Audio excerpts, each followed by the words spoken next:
આ માતાજી ચેડુબા રામેશ્વરી 2000 રામેશ્વરી નામ લીધું.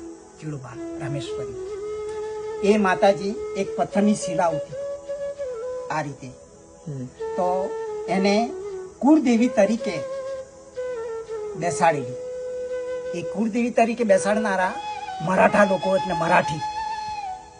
હવે આજે વર્ષો એના 400-500 વર્ષ થઈ ગયા બેસાડી લીધી.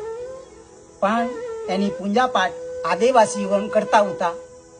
તો બલિદાન કરતા એટલે મરઘા બરકા તો આપતા, મરઘાના બકરા.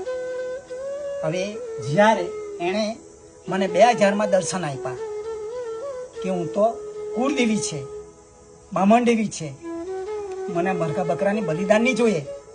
હવે આજે આ જો પર્વત પર કિલ્લો છે, એ કિલ્લાનું નામ છે ઇન્દ્રગઢ, અને પેલા બગવાડા પર છે તે અર્જુનગઢ. એટલે આ બે કિલ્લા પર જે કંઈ પહેલા રાજવટી આવતા અને જાતા, પણ એ લડવૈયામાં આ કિલ્લા બંધાયેલા અને અહીંયા લડવૈયા રહેતા હતા બેટા.